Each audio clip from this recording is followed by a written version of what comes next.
Hola, ¿qué tal? Buenas tardes, yo soy Rodolfo y esto es ¿Tú qué crees? De Laico a Laico, un espacio de evangelización que quiero compartir contigo y que estoy dedicando especialmente a mis nietos para el día de mañana. Bueno, hemos visto la primera parte del bautismo, hemos tratado de entender un poquito su sentido a partir de la historia, a partir de la raíz, el significado que tiene muy profundo que nos hace partícipes de la alianza, de esta antigua y nueva alianza reformada por Cristo, manteniendo los principios. Entonces somos partícipes de la alianza a través del bautismo. Es decir, no es un mero trámite. Y ya reflexionábamos sobre eso un poco en el tema pasado. Bueno, vamos a ver la segunda parte que tiene que ver un poquito con una catequesis general del bautismo,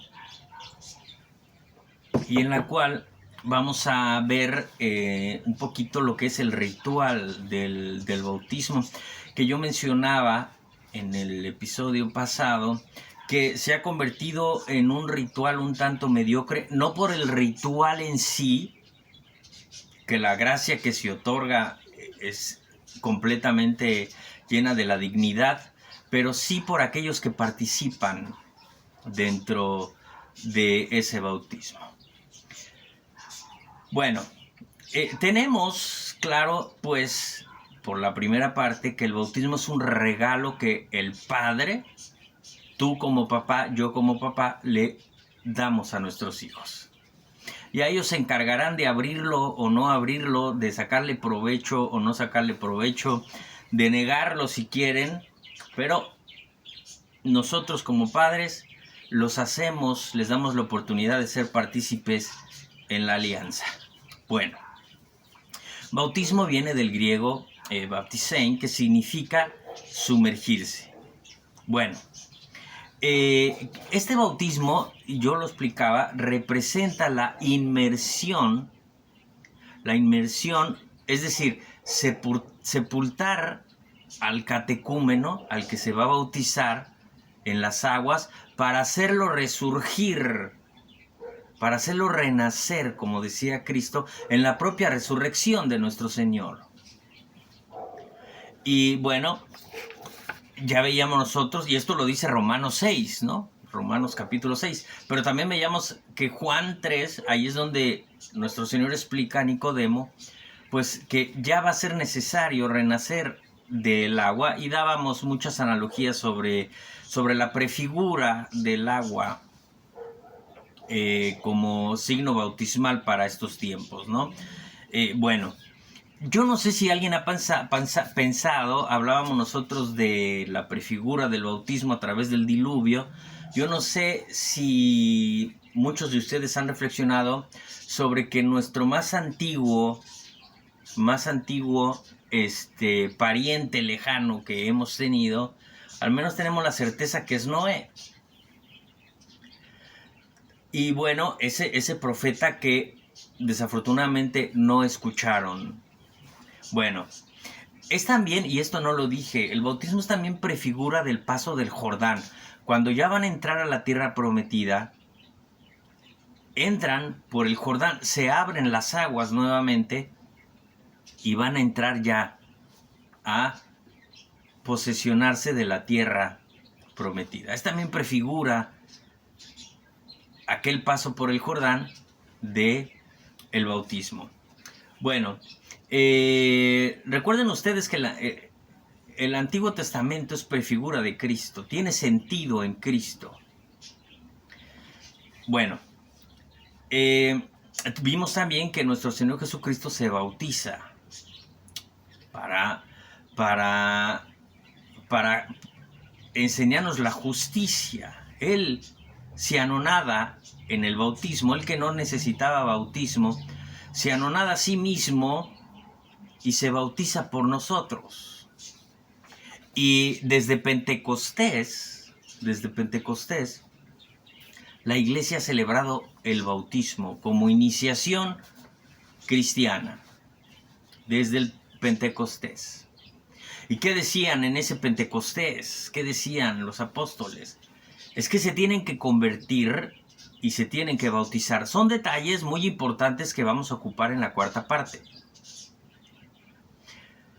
Este principio de cristianismo tenía que comenzar por el bautismo, previo a una conversión. Conviértanse. Y ya convertidos, decían los apóstoles, no podemos negarles el agua del bautismo. Así que bueno, no pierdan detalle. Entonces, desde el principio, para que pudiera bautizarse la gente, se requerían de elementos importantes, que eran el anuncio de la palabra, la acogida del evangelio, es decir, yo te enseño de qué trata el evangelio, tú lo acoges, lo aceptas, hay una conversión, entonces viene una profesión de fe por parte del que se va a bautizar, que va a decir, yo me quiero bautizar, yo creo en Cristo, en el evangelio, ¿no? Estamos hablando de los primeros siglos, inmediatos al Pentecostés. Y ya luego de la aceptación de la fe en Cristo, se les bautizaba, entonces sí.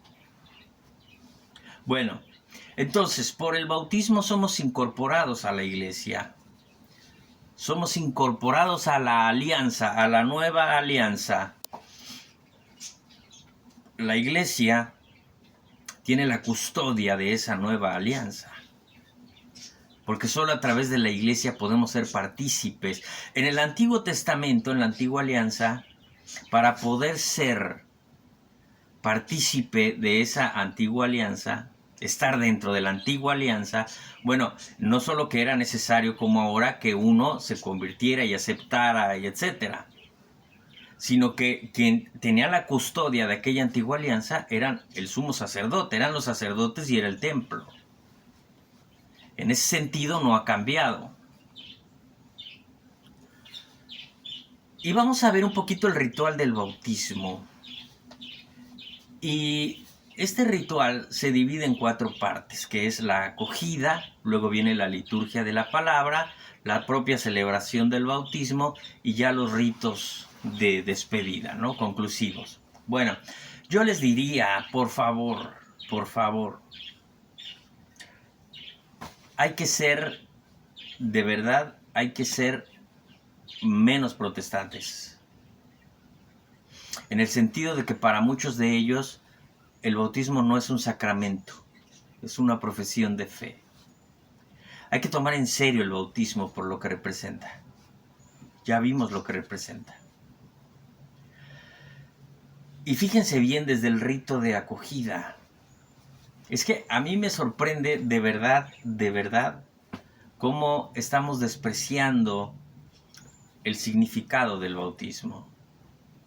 En el rito de acogida, en el recibimiento que hace el Padre afuera del templo, les dice a la gente, vienen con gozo todos ustedes y vienen a celebrar el nuevo y definitivo nacimiento de su Hijo. ¿A través de qué? Del bautismo. Vamos cumpliendo Juan 3. Vienen ustedes a cumplir aquello de que hay que renacer del agua para poder salvarse. Pero la gente escucha y no entiende de qué lo que significan estas palabras. El padre preguntará qué nombre van a poner a sus hijos, si van a decir un nombre. Y después el padre les va a preguntar, ¿y qué piden ustedes a la iglesia? El bautismo para nuestros hijos. Pero luego, y ya dime tú realmente, si es que estamos tomando en serio el significado del bautismo. Porque el padre les va a preguntar, ¿y saben ustedes que están obligados a educar a sus hijos en la fe de la Iglesia Católica? Y responden la gente por responder. Sí lo sabemos. Juegan realmente con el sacramento.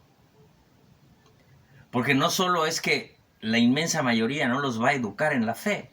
Y esto lo sé porque he sido catequista y porque estoy cercano a catequistas.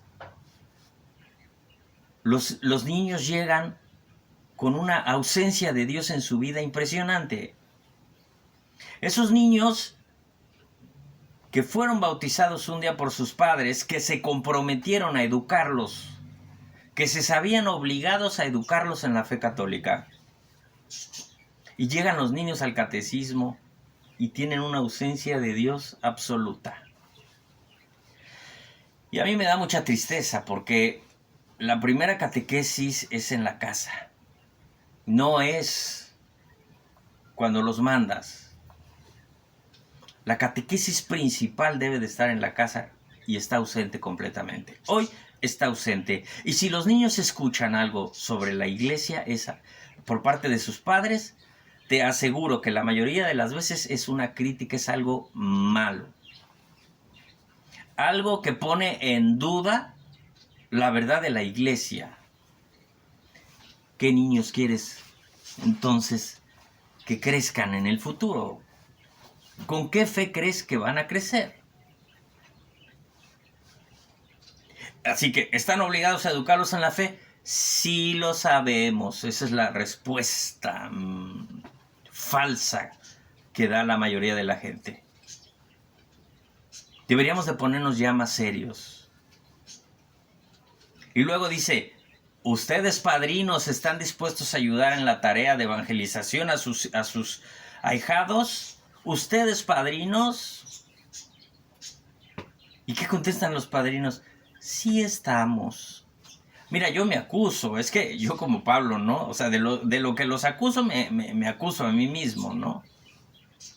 Porque yo en un tiempo fui padrino sin tener idea en lo absoluto.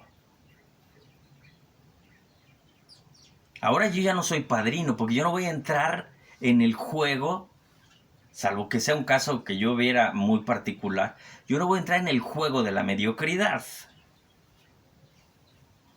Así que yo no voy a ser padrino si no veo que realmente hay una seriedad. Pero bueno, entonces, ¿y ustedes padrinos están dispuestos a ayudar? Sí, sí estamos dispuestos. Caray, que van a dar cuenta muchos. Yo ya me he confesado por esto, ¿no? Pero muchos van a dar cuenta de que a la entrada de la iglesia, cuando fueron a pedir el bautismo para sus hijos, mintieron con todas las letras. Y no se dan cuenta. Y como no se dan cuenta, no van a poder pedir perdón, porque ellos están bien. Ellos están bien. Pero ya he estado explicando en la primera parte el significado del bautismo. Que no es poca cosa. Es ser partícipe de la alianza y de la salvación. Y de ser hijo de Dios, de recuperar la gracia con la que no nacemos. Bueno, ya dice el Padre, la comunidad cristiana lo recibe con alegría. Y va a asignar a los niños en la frente. Y invita a todos a que hagan lo mismo. Y luego viene la liturgia de la palabra, en donde se va a hablar de Juan 3 precisamente, o se va a hablar de Mateo 28, del cual tratará la cuarta parte, Mateo 28, 18 y 19. Marcos también, porque va a decir Jesús es bautizado por Juan el Bautista, Marcos capítulo 1, y también de Marcos 10, dejen que los niños se acerquen a mí. Sobre estas lecturas va a tratar la liturgia de la palabra. Y el Padre en la homilía va a tratar de penetrar el significado del bautismo en cada uno de los asistentes. Lo va a intentar. El problema es que puede haber mucha disposición por parte del párroco, por parte del padre, del sacerdote, para que aquellos aprendan el significado. Pero el problema es que no hay disposición del otro lado de escuchar y entonces estamos en la luna completamente. Completamente. Si no ponemos atención siquiera en el momento, no vamos a siquiera a poder entender el significado. No se trata de ir a aprenderte todo de memoria en ese momento. Por ejemplo, hoy, en la reflexión que hacía, en la misa, en la reflexión que se hacía, no era homilía porque no era sacerdote, era un ministro. Desafortunadamente hacen falta sacerdotes. Entonces era un ministro. Y hacía una reflexión muy, muy buena sobre el Evangelio de hoy, sobre lo que significa un poquito el descanso y la responsabilidad también de los pastores. Y yo tengo que tomar nota al término de la misa inmediatamente, porque no me lo aprendo de memoria. Si yo no anoto nada y pasa un día, 2 días, pierdo mucho. Pero esto es normal. Así que debemos de tratar de meternos. Y el padre va a intentar de que a través de su homilía, pues la gente comprenda el significado de lo que están haciendo para sus hijos, de lo que le están dando a sus hijos y que ellos ya recibieron. Bueno, y viene la oración por los fieles, que es por aquellos niños que se van a bautizar, que es por su incorporación a la iglesia, que es para que sean fieles discípulos de la iglesia de Jesús, para que lleguen al reino de Dios al término de su vida, que comienza espiritualmente con ese bautismo. Y también se hace una oración por los padres y padrinos.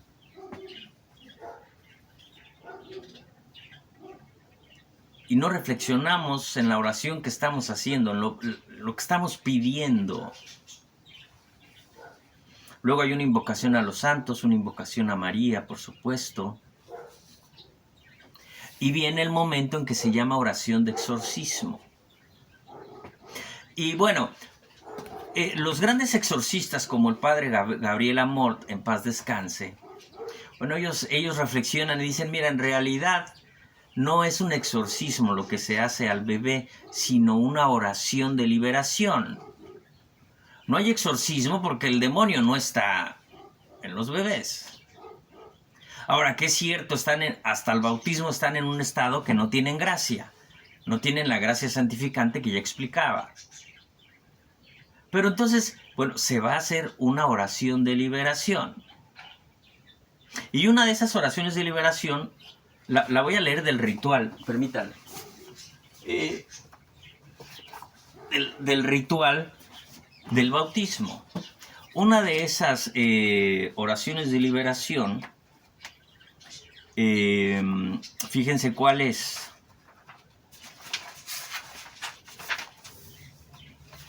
Que le llaman oración de exorcismo, pero bueno, exorcismo o liberación. Escuchen esta, dice, Señor Dios Todopoderoso, que enviaste a tu Hijo único para que el hombre esclavo del pecado alcance la libertad de tus hijos.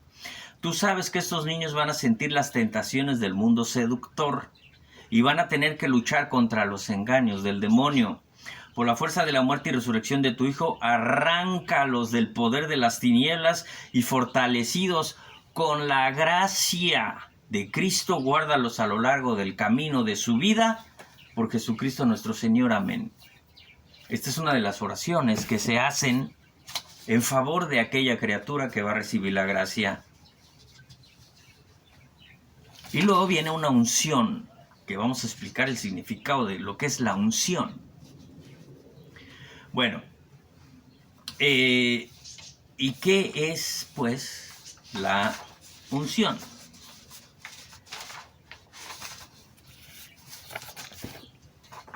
Miren, en el Antiguo Testamento ya hemos hablado sobre la unción profética. ¿Qué significa? Es cuando Dios, a través de los profetas, ordenaba que se ungiera a alguien. Mesías significa ungido. Pero no todo lo que tiene que ver con unción tiene que ver necesariamente con Cristo. Y esto lo explico perfectamente en el video de por qué no estoy con la religión judía, por qué no profeso la fe judía. Bueno, aquella unción profética Dios la ordenaba y a través de la unción es que se erigían a los reyes de Israel. Los sacerdotes, el sumo sacerdote fue ungido. Es un signo indeleble que Dios, a través de un signo visible, establece en el hombre. Ya hemos hablado que los sacramentos se valen de signos visibles, pero tienes que entender que hay algo invisible en favor tuyo que está sucediendo. Entonces, aquellos que tenían cierta relevancia social, no importancia, relevancia, como los reyes los profetas no, o los sacerdotes eran ungidos. El profeta no era ungido, fíjate. El signo visible del profeta era la túnica. Ese era el signo visible. Pero bueno, entonces la tradición registra el uso del aceite bendecido, toma nota, desde el siglo III. Desde el siglo III, es decir, un siglo antes de que el cristianismo dejara de ser perseguido, de que se reconociera al cristianismo católico, no había otro. Y pueden decir, porque esto lo dicen los protestantes, la Iglesia Católica fue fundada por cristianismo en el siglo IV y cualquier cantidad de boberías. Pero esto no es así. Sabemos nosotros que el catolicismo está desde el comienzo. ¿Por qué? Muy sencillo, muy sencillo. Porque la cabeza de la Iglesia desde siempre fue el Papa. El Papa. ¿Y quién es el Papa? A lo mejor no se le llamaba Papa, era el obispo de Roma. Pero ¿sabes cómo lo llamaban los cristianos al obispo de Roma, que reconocían como la cabeza de la Iglesia? El obispo de los obispos. Mira, deja ver si encuentro aquí en esto del magisterio de la Iglesia, para que te des una idea importante. Fíjate nada más, fíjate lo que dicen. Esto era sobre la absolución de los pecados. Este es un documento cristiano. Estamos hablando del siglo III, de principios del siglo III, es decir, todavía no llegaba ni siquiera la última persecución fuerte contra la Iglesia. Pero ya se reconocía la autoridad del obispo de Roma. Y miren lo que dice aquí. Digo también haber salido un edicto y por cierto perentorio, no menos que el pontífice máximo, es decir, el obispo de los obispos proclama. ¿Quién era el obispo de los obispos? La cabeza de la Iglesia cristiana. Dice, el obispo de los obispos proclama: yo perdono los pecados de adulterio y fornicación a los que han hecho penitencia. Están tomando como autoridad lo que dice el obispo de los obispos. ¿Y quién es el obispo de los obispos? El obispo de Roma, el Papa. Así que no, tenemos la certeza de que el catolicismo está desde el siglo I y no desde las tonterías del siglo IV que nos quieren hacer creer, o que se creen ellos. Bueno, entonces la unción que se hace al bautizado guarda mucho del sentido de la unción, de ese signo indeleble, que por supuesto adquieres con el agua, en ese renacimiento que te inscribe en el libro de la vida, de la salvación, de la alianza. Así que desde el siglo III ya se ungía con aceite bendecido a los que iban a ser bautizados. Y esta unción del bautismo ilustra el nombre de cristiano a aquella persona. Está ungido y eso ya no se quita. Eso ya no se quita. Y este aceite bendecido únicamente lo bendice el obispo, generalmente el jueves santo. Algunas veces es el miércoles, por cuestiones del trabajo que implica la Semana Santa. Bueno, entonces, la unción es importante, el aceite es importante. El aceite tiene que ver con Dios. Bueno, y ya viene la liturgia del sacramento, en el ritual, que es la invocación al Espíritu Santo para que esa agua con la que se va a bendecir esté infusa del Espíritu Santo. Se bendice, recuerden lo que es una bendición, ya lo hemos explicado. Es pedir una gracia sobre aquel, en este caso el agua, aquel elemento o aquella persona. Eso es una bendición. Pedir una gracia que distinga. Y antes del bautismo, en el ritual, se viene lo que es la renuncia y la profesión de fe. Y mira, el Padre va a preguntar a todos los presentes, ¿renuncias a Satanás? ¿Y qué dice la gente? En primer lugar, la mayoría no sabe, y por más que se les dice en los diferentes bautismos, van a decir sí renunciamos. No, la respuesta es sí renuncio con lo que implica. Con lo que implica. Ese esfuerzo que tenemos que hacer día con día para ir venciendo las tentaciones, para ir venciéndonos a nosotros mismos en el sentido de anonadamiento por Cristo, de luchar por alcanzar la salvación. Lo que implica, y esta implicación de renunciar a Satanás conlleva también el hecho de que vas a caer, pero tienes abiertas las puertas a los sacramentos y puedes ir a la reconciliación.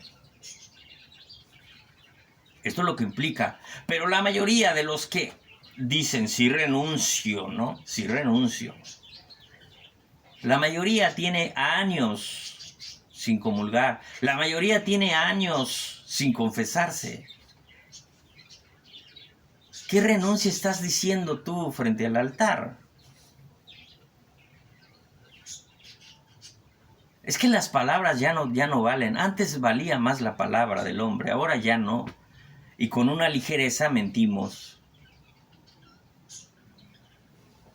Y dice el Padre, renuncian a Satanás, renuncian a sus obras, renuncian a la seducción. Y decimos sí renunciamos. Mira, qué bueno que digas sí renuncio. Ya el colmo sería decir, quedarte callado o decir yo no me comprometo. Bueno, ya sería el colmo, ¿no? Pero hay que hacer un poquito de esfuerzo siquiera. Porque ya después les va a decir en la profesión de fe, ¿creen en Cristo? ¿Creen en Dios Padre? ¿Creen en Cristo Hijo, Salvador? ¿Creen en el Espíritu Santo? ¿Creen en la Iglesia? Y todos dicen que sí. Todos dicen que sí. Pero todos los que dicen que sí, que creen en el Hijo, no han leído un evangelio. Ya olvídate la Biblia. Un evangelio no lo han leído completo. ¿En qué creen entonces? ¿En qué creen?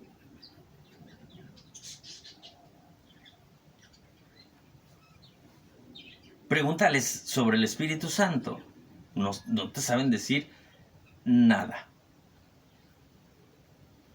Pero el Padre les va a preguntar todavía, ¿y quieren que sus hijos sean bautizados en la fe de la Iglesia? Lo que representa. ¿Quieres? Sí. Es que ahí nosotros debemos de decir, pero por supuesto que quiero que mi hijo esté en la alianza, que tenga la posibilidad de la salvación. Pero contestamos, sí queremos. El trámite. Ya luego dice, a pesar de toda la mediocridad de toda la ceremonia por parte de los participantes, no por el bautismo y el ritual, sino por lo que es la actitud y el sentimiento de todos los participantes, bueno, a pesar de toda esa mediocridad, viene el momento cumbre que tiene que ver con aquel bebé que finalmente no tiene culpa de nada. Y se bautiza en el nombre del Padre, del Hijo y del Espíritu Santo. Tremendo, tremendo momento, tremendo regalo que se le da. Luego le va a ungir la cabeza con aceite. Y viene la imposición de la vestidura blanca, que es signo de la dignidad de Cristo. Y luego viene el cirio, la luz de Cristo, el cirio pascual. En fin. Y de hecho, ese cirio que llevan lo van a prender de un cirio bendecido el día de la Pascua, la luz de Cristo. Y ya viene la conclusión del rito, el Padre Nuestro, que por cierto el Padre Nuestro es la mejor oración de liberación que hay, dicho por los que saben, por los exorcistas. El Padre Nuestro es la mejor oración de liberación. Termina la bendición final. Bueno, ok, ese es el ritual del bautismo. Ahora, una pequeña catequesis sobre el bautismo. Y vamos a ver qué dice el catecismo en el numeral 783. Catecismo de la Iglesia Católica, 783. Mira lo que dice. Jesucristo es aquel a quien el Padre ha ungido con el Espíritu Santo y lo ha constituido sacerdote, profeta y rey. Todo el pueblo de Dios participa de estas tres funciones de Cristo y tiene las responsabilidades de misión y del servicio que se derivan de ellas. Numeral 783. Por tanto, a partir. Y esto lo reafirma además el Concilio Vaticano II. Nosotros por el bautismo somos sacerdotes, profetas y reyes. ¿Qué significa? Porque todo, sí, lo escuchas y sí, bueno, ¿y lo eres? ¿Eres sacerdote, profeta y rey? ¿Lo eres? Vamos a ver qué significa cada una de estas, de estos tres puntos. Primero, sacerdote. Eres sacerdote para hablar a Dios de los hombres. Tú como sacerdote pides a Dios por los hombres. Juntos en misa, en la oración universal, pedimos a Dios, aunque ya está el sacerdote principal. Pero en tu casa, tú bendices a tus hijos. Tú dices, Dios mío, ayuda a mis hijos, cuídalos, protégelos, sálvalos. Haces una función de sacerdote. Los bendices, les das la bendición, es decir, solicitas una gracia especial a Dios para aquellos hijos tuyos. Bendices los alimentos.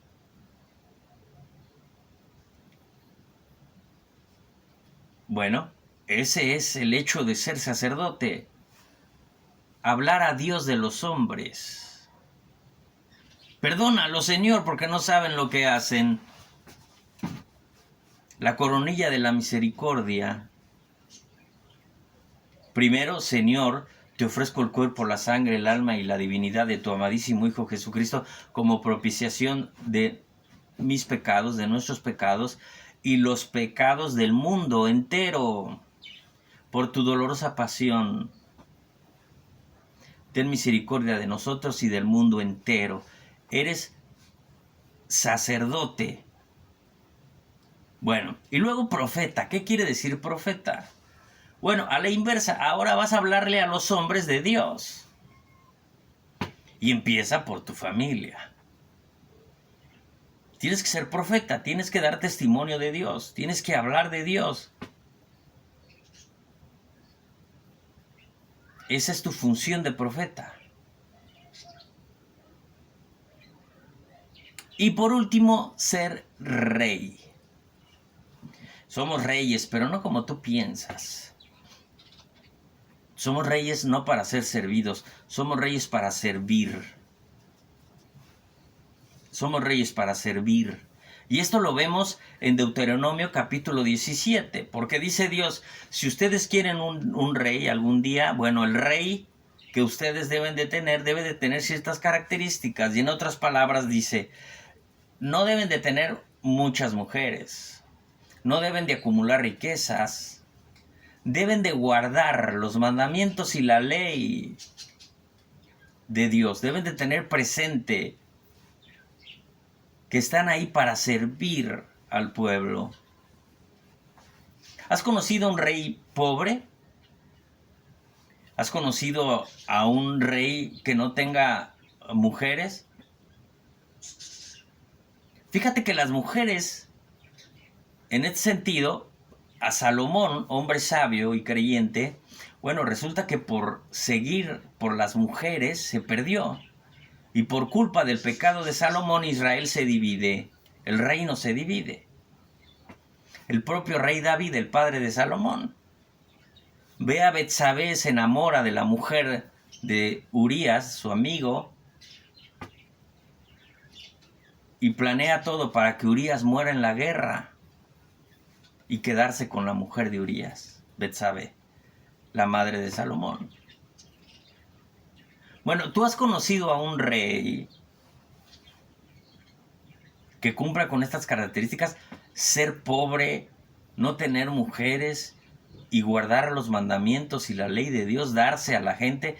Solo ha habido un rey, el Rey de Reyes y Señor de Señores, Jesucristo, nuestro Señor.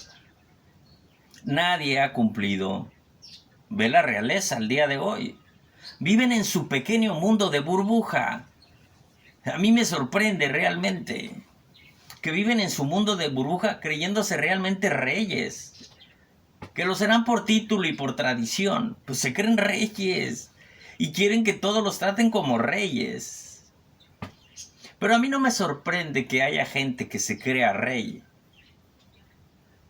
Me sorprende que haya gente que les haga pleitesía realmente. Eso es lo que a mí me sorprende al respecto. Pero es que esa gente no ha entendido que rey no significa eso. Vivir con todas las comodidades, ricos, en su pequeño círculo de reyes y reinas y duques y no sé qué. Si supiéramos lo que es rey, diríamos, bueno, esos ni reyes son. Ese no es el reinado, ese es el reinado de hombres. Yo voy a seguir al Rey de Reyes, señores. Pero bueno, eso es rey para servir. Eso significa ser rey. Bueno, ahora, entendamos algo al respecto. Nada hay que tenga el ser humano que no sea porque Dios lo permite. Esto hablaremos en el capítulo 14 de Génesis. Hablaremos sobre la riqueza. Pero entiende algo, todo en la creación está al servicio del hombre, y sin importar los logros humanos, que es válido, todo pertenece a Dios. Todo lo que tú puedas ganar y adquirir le pertenece a Dios antes que a ti, y le sigue perteneciendo a Dios, y tú vas a dar cuenta de la administración de esos bienes que tienes, pocos, cuantiosos o inmensos. El hombre solo administra, y por eso va a dar cuenta. Hoy la misa decía, es que el pastor va a dar cuenta pelo a pelo de cada una de sus ovejas. Y todos vamos a dar cuenta peso a peso de cómo hemos administrado lo que de antemano pertenece a Dios. Más allá del esfuerzo y del merecimiento que tú tengas, nada tienes que no pertenezca a Dios. ¿Qué rey conocen que cumpla con todo esto? Insisto, solo el único al que hay que seguir. Al Rey de Reyes, a Cristo nuestro Señor. Ahora vamos a ver, ¿qué pasa? Esta es una de las preguntas. ¿Qué pasa si un niño no se bautiza? En esta catequesis, vamos a ver. ¿Qué pasa si un niño no se bautiza? ¿Qué pasa si muere? Bueno, la iglesia hace oración por ellos y lo deja completamente a la misericordia de Dios. Antiguamente, y esto era muy atacado y sigue siendo atacado, e incluso algunos protestantes creen que todavía lo ven, que la iglesia todavía lo ve así. Antiguamente se decía que aquellos niños que no estaban bautizados y morían, pues se quedaban en un limbo espiritual. Y se atacó a la iglesia mucho por eso, pero ahora lo voy a explicar porque la gente no piensa. La iglesia no puede ir en contra de las palabras de Cristo. No puede. Y Cristo dijo, solo con el bautismo se renace. Y solo con el bautismo del agua y del Espíritu se llega al reino de los cielos. Si la iglesia hubiera dicho antes y aún dijera ahora que no importa si no te bautizas, te vas a ir al cielo, pues estaría yendo en contra del marco que Cristo nos deja para poder alcanzar la salvación. Porque recuerden que el bautismo es el que nos restituye la gracia. Y yo lo explicaba en la primera parte. Esto no se trata de ser buenos o malos. No se trata de ser buenos o malos. Si la iglesia dice, mira, no importa que no se bautizó, se va a ir al cielo, estaría yendo en contra de las palabras de Cristo. Y por eso decía, queda en el limbo. Ahora ha cambiado la interpretación y dice, bueno, queda a misericordia de Dios. Pero en términos de fondo, significa lo mismo. Porque la iglesia no puede ir en contra de las palabras de Cristo, la institución del bautismo como sacramento. Voy a poner un ejemplo. Una persona de 70 años, imagínate una persona de 70 años que ha sido muy buena toda su vida. Ofrecía desayunos a las personas que no tenían que comer, ayudaba, era una persona altruista y era una excelente persona con la sociedad, con sus hijos, con su esposa. Una excelente persona. Vamos a pensar como no ha habido otra. Bueno, y fallece este hombre a los 70 años. ¿Y sabes qué? No se bautizó. ¿Qué dice la iglesia al respecto? La iglesia no puede decir, este hombre, por sus obras, misericordioso a más. La iglesia no puede decir, este hombre se va a salvar aunque no se bautizó. Sería un error garrafal. No lo puede decir, porque esto no se trata de buenos y malos. Hay ateos buenos. Esto no se trata de buenos o malos simplemente. Así que la iglesia va a decir, pues aquel hombre bueno queda en el limbo.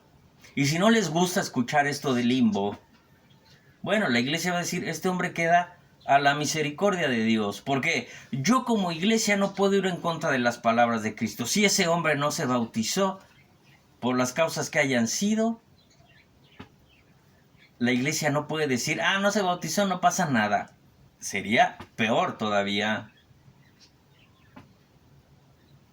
Porque, y lo dice la escritura, dice, el que no cree ya está juzgado porque no ha creído.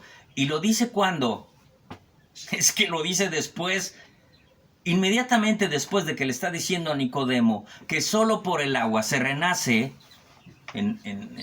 se alcanza el Espíritu y se alcanza la salvación, solo por el bautismo. Inmediatamente después dice, el que no cree ya está juzgado porque no ha creído. Ya, solito se condenó. Entonces la iglesia no va a decir, no pasa nada, ya se fue al cielo. No, sería un error gravísimo. Este hombre, por muy bueno que haya sido, queda a la misericordia de Dios. Antes se decía, está en un limbo, no sabemos qué pasó. Es que ese es el significado del limbo.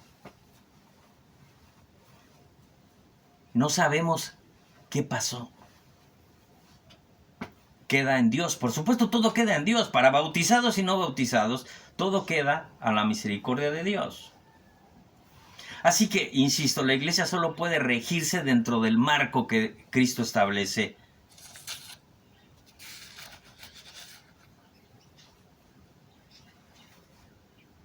Ahora, ¿qué pasa si este señor de 70 años muere, o si y junto a él muere un niño desafortunadamente de 4 años, y ninguno de los dos fue bautizado, y la familia va a la iglesia y dice, queremos una misa de cuerpo presente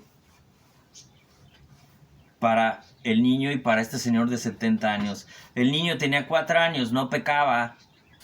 El señor tenía 70 años, pero era un hombre de virtud. Era un hombre íntegro, era un hombre bueno, a cabalidad. Pero ninguno está bautizado. La iglesia no puede ofrecer una misa de exequias por aquellos. ¿Por qué? Porque la iglesia tiene la custodia, pero no es dueña de los sacramentos. No puede disponer de los sacramentos. Se rige dentro de un marco espiritual y legal que tiene que ver con la propia enseñanza de Cristo. Y al no tener bautismo no les puede ofrecer una misa de exequias. Se puede orar por ellos, sí, pero los sacramentos no son potestad del hombre. Y entonces se acusa a la iglesia de ser una iglesia mala. ¿Cómo no vas a hacer misa por aquel hombre que es íntegro y bueno y nos ayudó tanto? ¿Cómo no vas a hacer misa por ese niño, ese bebé de 2 años, ese bebé de 1 año? Bueno, ¿de quién es la culpa? Los niños no nacieron solos, los papás, ¿por qué no fueron a bautizarlo? No es culpa de la iglesia tiene un orden. El bautismo es un don de Dios. Y ciertamente que se da a quienes no aportan absolutamente nada. Es un don de Dios gratuito. Pero entiende algo, un bebé no es cristiano hasta que no se bautiza. Y hay razones. Hay razones. Y entonces vienen los listillos y te van a decir, pues qué Dios tan malo. ¿Y qué pasa con los pobres chinos? ¿Qué pasa con los coreanos que si dicen que hay que creer en Dios los matan públicamente? Bueno, cada quien será juzgado de acuerdo a su propia vida. Pero si tú estás en Occidente, digamos, que esto no tiene que ver con regiones, que hay cristianos en todas partes del mundo. Pero entiende algo.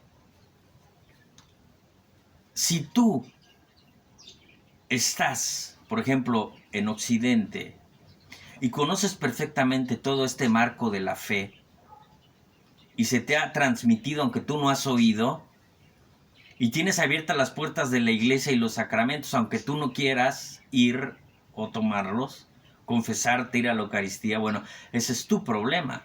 Y vas a ser juzgado de acuerdo con más severidad que aquel chino que no pudo jamás escuchar a nadie hablar de Dios. Y aún así hay católicos en China que sufren la persecución, que están en la cárcel, que han sido asesinados. Tú vas a ser juzgado porque tú conociendo y teniendo los elementos para haber escuchado, no lo hiciste, despreciaste lo que tenías enfrente, despreciaste lo que Dios te ofrecía, como los israelitas en el desierto. Esto no se trata de buenos. El bautismo muestra de que Dios te ama, pero no te ama como eres. Dejemos de engañarnos. Es que Diosito me ama como soy. No, te ama, pero no como eres. Él siempre espera de ti la rectificación. La misericordia de Dios alcanza para el pecado más grave. Que esto, insisto, la iglesia no se trata de buenos o de santos. Si fuéramos buenos y santos no habría iglesia, no se necesitaría. La iglesia está y los sacramentos está porque somos pecadores. Y el bautismo es la mejor muestra de que Dios te ama, pero no como eres. Que tienes que hacer un esfuerzo. ¿Por qué? Es que un bebé, ¿qué pecados tiene? Ninguno. Pero no eres cristiano hasta que no te bautizas. Y Cristo y Dios dejó los medios para salvarnos.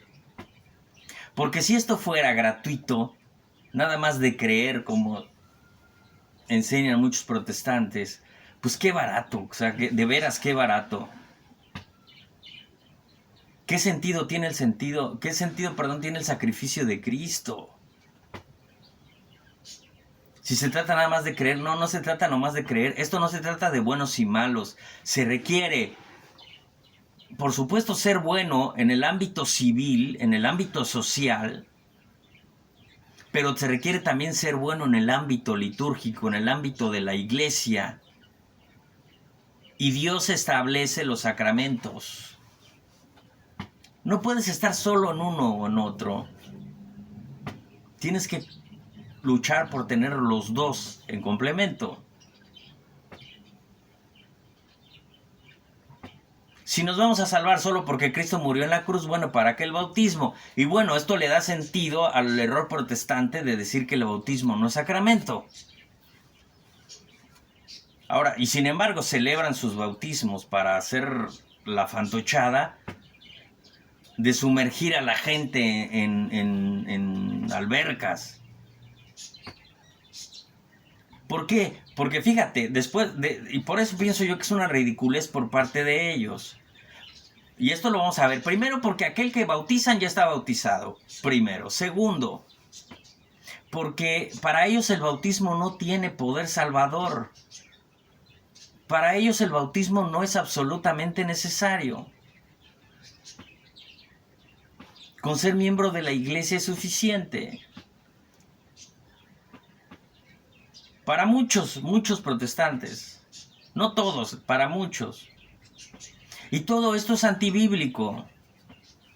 Porque equivale a ir a decirle en los tiempos de Abraham, ir a decirle a Abraham, mira Abraham, el que yo me circuncide o no, nada tiene que ver con que yo soy parte del pueblo de Israel y soy parte de la alianza y de la salvación. No, Señor. Dios dijo, el que se circuncide es parte del pueblo de Dios. El que no, para afuera. Y Cristo dice, mira, el que se bautice es parte del pueblo de Dios, de la alianza nueva. El que no, para afuera. Sencillo. Y bueno, vamos a ver, por ejemplo, Hechos 22:16. De hecho, para que veas esta mentalidad protestante, qué equivocada está. Es que yo digo, bueno, ¿qué Biblia leen los protestantes? Tienen la Biblia católica, por supuesto, pero ¿cómo la leen? Porque mira, en Hechos 22:16 dice, Ananías exhorta a Pablo en Damasco a bautizarse para que sus pecados sean perdonados. ¿Tiene o no tiene un sentido de gracia especial el bautismo? Ananías le dice a Pablo, antes de su conversión total, le dice, bautízate para que te sean perdonados los pecados y puedas comenzar. Es que no es simbólico, es un sacramento. ¿Qué Biblia leen los protestantes? Efesios 5:26 dice claro, Pablo dice, el bautismo santifica. No te estás bautizando a cada rato, por tanto, esa santificación, esa gracia que adquieres en el bautismo es algo muy especial. Y en Colosenses 2:11-13, San Pablo, ¿qué hace? Pues compara el bautismo con la circuncisión. Circuncisión, entrar a la antigua alianza, bautismo, entrar a la nueva alianza, que no es distinta a la antigua, ojo. Sencillamente es que con la antigua alianza era solo para los judíos. La nueva alianza se expande a todo el mundo. Gálatas 3:27 dice, con el bautismo nos revestimos de Cristo y somos justificados en sus aguas por la gracia. Primera de Corintios 12, Pablo deja claro que el bautismo es requisito para formar parte del cuerpo de Cristo. El bautismo te hace cristiano y parte de la iglesia. La carta a Tito, capítulo 3, dice Pablo al discípulo, acuérdate que en el bautismo volvemos a nacer. Bueno, terminamos esta segunda parte de la catequesis sobre el bautismo.